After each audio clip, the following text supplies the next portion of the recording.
Hello and thanks for checking out TheChartGuys.com. We're proud to be one of the most successful technical analysis communities online, teaching you the skills to become a more confident, effective, and informed trader. Join our community of hundreds of analysts worldwide working together to learn the charts, generate profit, and achieve financial independence. For access to daily live chart analysis and market coverage, a thriving chat community, along with dozens of hours of exclusive educational materials. We look forward to seeing you. Let's check out some charts. Hello MJ friends, congrats on another bullish day. So we saw significant buying of the dip yesterday. We saw nice long lower wicks and we didn't see weak closes. We didn't see closes near the low of the day. So that was notable. In the video yesterday, we distinguished names that had stronger bounces versus weaker bounces. And we really saw that follow through today in terms of who was the strongest today. It was the names that had the stronger bounces yesterday. And it's really important to distinguish that so we can get the slight edge and know which names are better to be trading. So I'll do the same thing as yesterday. We'll go through some names here. And then at the end, I'll go through my individual trades today. Ended up having a pretty solid day. Ended up complaining to Fidelity because we don't have shares to short on CGC. And they pretty quickly added 25,000 shares available first thing this morning. Those got sucked up. And then everybody that bought those was pretty quickly into the red at the end of the day. I did flip it short once and lock in some small profit, but other than that, I was playing long today. So looking at WEED, we have a daily higher low very clearly at this point, the low of yesterday. And the scenario right now with the high of the day close is we are either going to see a new all-time high tomorrow or a lower high and then a pullback and a higher low, and that equilibrium that I was talking about in the video yesterday as a potential scenario. So those are pretty much the two scenarios. And right now after hours, we are seeing some weakness in all the names on the US that do trade after hours: TLRY, CGC, and CRON. And we've seen this once before last week, and it ended up with not mattering, and the bulls were able to power through it. I'm not really sure what it is. It's either the bears attempting to knock the price down when there is a lack of volume and liquidity, and like I've been saying, the price moves a lot further on a lot less dollar volume in after hours and pre-market, or it is bulls trying to scare some people into selling, and they're scooping shares up. I don't know what it is. I'm going to be watching very close to see if it carries over into pre-market tomorrow. Last week, by the end of after hours trading, the bulls had pretty much recovered and it wasn't really an issue. And then the next day, the bulls had strength in the morning. So it's an interesting little pattern. And one thing else with the pattern is that when it happens, we have the after hours volume. There's tons of small shares, single digit shares, 1, 2, 4, 5, and they just keep firing off. So it's almost like, I don't know if it's the bears testing the waters. Again, it's all speculation as to what it is going on, but without a doubt, there is selling pressure after the close, even though we did close up at the high of the day. And the question is, does it carry over into tomorrow? If it does, we have daily equilibrium setups. And if we don't, then we're going to look for all-time highs. Market at all-time highs today, only helping the bulls, the S&P 500 extremely strong. So the hourly higher lows here on WEED, the last one was 57.49. And I was trading CGC and based off of that chart because the hourly pattern was a lot more clear to me with extended hours. So we'll look at that in just a moment. But the levels for WEED, 57.49, and resistance is 61.74, and then the all-time high 62.79. CRON here, daily time frame. So we're looking at the all-time high, and it's the scenario tomorrow. We're either going to break to the all-time high or reject and then pull back and look for a higher low. So key resistance here, again, going to the hourly, 1650, and then the all-time high, 1689. We're closer to an all-time high on CRON than we are to WEED. The hourly higher low is 1551. So if bulls can keep hourly higher lows, they're absolutely still in full control. If we lose those hourly higher lows without breaking all-time highs, daily equilibrium is the setup. APH on the daily chart, also very significant follow-through. So again, the stronger bounce, seeing that big move, and we'll look at OGI here, who really exemplifies that. But we've got resistance of 1675 coming up to test that level. Same story. Setup's the same for everybody. Hourly higher lows, 1524. And if we do not break the all-time high and lose the hourly higher lows, daily equilibrium is setting up. Resistance is 1635 and the high of the move, 1675. ACB, a little bit weaker, a little bit more to go in terms of getting a bull break, but it's the same story. Everybody's correlated. And we know TLRY is very overinflated in terms of share price, but if everybody's correlated, as long as the market stays healthy, then TLRY is going to hold up, it looks like. Support on the hourly for ACB, 886, and resistance is up here at 938, the top of the bull move. So very easy to do analysis. All you have to do is the major lead sector leader, CGC and WEED, and then quickly glance at everybody else and say, yep, same pattern for everybody. We're just in a little bit different positioning in terms of who's going to break resistance first and who's going to be a little bit of a laggard. TLRY, bullish reaction to earnings, surprising everybody.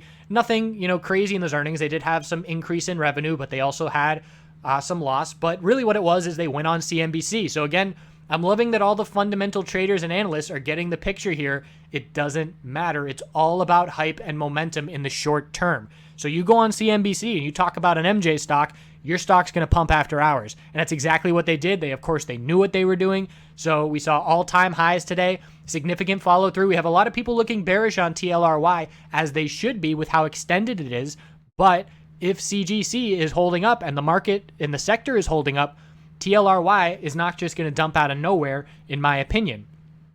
Hourly time frame here, a little bit of a different setup, but the hourly higher low is 58.32, another one down at 56.25, and clear resistance is 62.90, followed by 63.50. So a nice little tight hourly range to be watching on TLRY into tomorrow. OGI, beautiful follow through. Strongest bounce by far, closing at the high of the day and blowing right through to those all-time highs. So that was one of the biggest winners today. Hourly higher low. If the bulls can hold 643, they remain in full control. If we lose that level, there's a lack of support immediately nearby. 613 is the next level. So bulls ideally want to hold that level. And resistance will be 664, 669, and then 7 psychological. So very strong OGI move. And wrapping it up with fire. And I'm glad to see the fire bulls finally getting some relief from holding. And I remember dogging on fire back when I was making videos at the start of the year because technically it was very weak. It was one of the weakest names, and then I eventually just stopped covering it because it just kept dumping and hitting lower highs and lower lows, and there was very limited bullish opportunity. But some redemption for some of those bulls at this point. And again, we're going to be looking at resistance of 230. Next level after that is 240, and then on up to 250. So nice round numbers to be watching. The hourly time frame established a little base of support at 211. Again, a lack of support below that level. Tons of bull volume, but if we lose 211, we're looking down at 2 psychological. Bulls want to maintain hourly higher lows as long as possible. Need to breathe. So let's take a look at what CGC is doing after hours here. So again, a little bit of profit taking. We closed up near the high of the day, 46.30, and here we are down at 46 even. Again, it's no volume. So the price is very easily moved with no volume. The question is just, can the bulls show up tomorrow morning and start the morning with some strength to try and break these resistances? And Cron here after hours on the 5-minute time frame. Let's get the US ticker so we can see those after hours. And here we are. We dropped all the way down to 1242. So from the close up at 1270, we did get up to about 1279, closed at 1274, and then we dropped all the way down to 1272. So that's a solid 3% drop after hours, and little volume comparatively, of course. We're looking at the bulls trying to recover and make their way back up into the 1270s before after hours ends, so we can start the morning with a fresh, clean slate. But I personally am swinging Cron and CGC. Got a nice entry on CGC. I entered Cron at the end of the day on this little consolidation right here in the 1260s, and I did exit a small amount of Cron at 1274 just to take some off the table and be protective, and going to be looking to potentially take more profit if I get the opportunity tomorrow morning pre-market, again, just to remain protective. So Cron, I'm at more risk because the entry that I made was towards the end of the day, whereas CGC, the entry I made to swing, I got a nice entry, and I'm pretty comfortable there profitably. So let's go over what we had for CGC first thing this morning. And again, 2-minute equilibriums is such a great guide in this sector with all this volatility recently, or 2-minute patterns in general. So I highlighted yesterday how I used the break of the 2-minute downtrend for a bullish entry. And if you did that again today, it was beautiful follow through. So we had a clear lower high, lower low pattern of consolidation. Here's our higher low. And then we broke the lower highs right here at 43.96. If you made an entry on 43.96 breaking, we ran all the way up to 45.44 in the next, half hour or so, less than that, 20 minutes. Very big gains on breaking the 2-minute downtrend. I did not make that trade. I'm pretty distracted first thing in the morning, answering a bunch of questions, going over tickers for everybody. So I usually like to wait for things to settle in a little bit, and did make a bearish entry forget what point I did. I'm not going to go over that trade. It was a very small profit. And then looking at, I actually stopped out on a bearish entry and then made one more and got small profit, pretty much break even. But it was the 5-minute time frame. Pretty much, here's the setup of how the trade played out. So we started the morning. I was looking at the hourly time frame with exponential moving averages as well. Excuse me, not exponential. I'm talking extended hours. So I saw an equilibrium setting up, and the start of the morning had us right here on this pullback, and we were looking for the higher low to form. So we had our high, the low, and this is from yesterday's action. We had a lower high from after hours with the bullish reaction to the TLRY earnings, which brought the whole sector higher after hours. And then we pulled back and formed a higher low this morning. So on that pullback, another reason that you could be looking to enter on the break of the 2-minute downtrend is anticipating the hourly higher low to form. And once that hourly higher low formed, we said, all right, we got a clear hourly equilibrium setup. It is more clear with the extended hours on compared to WEED's chart. So I suggested using CGC for that purpose. So here we had our high, low. As soon as that bounce started, I was watching for a lower high, and that did end up forming. We pulled back, formed the higher low, then we had an inside bar, and the inside bar bull break on the hourly is when I entered my position. And I entered a full position, and I actually did my part to help the bull break occur. Let's look at the 15-minute time frame, a little bit more clear. So we had the hourly higher low, had resistance up here, 45, 43, 42, 42, a triple top, and on this candlestick, I market bought right at about, 45, 40, let's say, and broke through 45, 42 and got filled with an average of about 45, 46. So then I just held that position. I took half of my profit at the end of the day to lock that in. And what that does is it makes me a lot more comfortable for where my break-even point is on that trade. So it was a large position entry, exit half. And if I exit half with a gain of, let's say, 30 cents or so, my break-even price just drops 30 cents for my entry.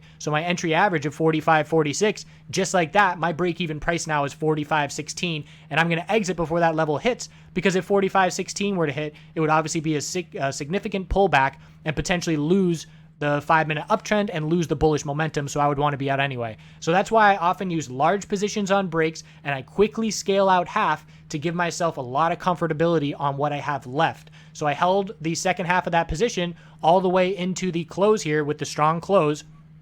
So again, if we see a weaker open, 45, less than 45.46 is my break even. Let's say it's 45.20 or so. And so I have a little bit of room to work with, and I'm a little bit comfortable where worst case scenario, I'm going to be looking at some cushion if we do see a weaker open. If we see a weaker open and the bears are able to follow through here, again, it's going to give us that potential daily lower high and some consolidation to look for the tightening daily ranges. So that's pretty much it. Two scenarios tomorrow. We're either going to see a weaker pre-market session if the bears are able to gain some traction here after hours and have that traction carry over into pre-market, and then we're going to see a rejection from our recent highs and a lower high set, and then further consolidation. If that is the case, the bears are going to have a solid day tomorrow, some decent opportunity, and the patient bulls and bears are just going to wait for the daily tightening pattern to play out and then play that break. That keeps the risk and reward really limited, and it keeps you patient. So that's one scenario. Scenario number two, bulls buy here after hours, defend against the little bear move we're seeing, set up pre-market with some strength, and then go for the all-time highs or the highs of these bull moves first thing tomorrow morning. And if they break, then we get continuation. What SPY does is going to have an impact, in my opinion. So that big bull move that we saw when the 2-minute lower high pattern broke on CGC first thing this morning, you might say, wow, that came out of nowhere. But if you look at the 5-minute time frame and you overlap the S&P 500, again, I've been pointing out the comparisons and how absolutely we are correlated to the S&P 500 in my opinion. Some people don't believe we are still. I don't really know how. I don't think they're watching very closely, but let's look at today as an example. Obviously, again, the correlations come and go, but look at this bull move. Here is SPY dropping down, and then SPY bulls showed up in a big way when CGC bulls did as well. So again, pretty significant correlation here. And actually, I was on the wrong day. So there was correlation yesterday. Here's the correlation today.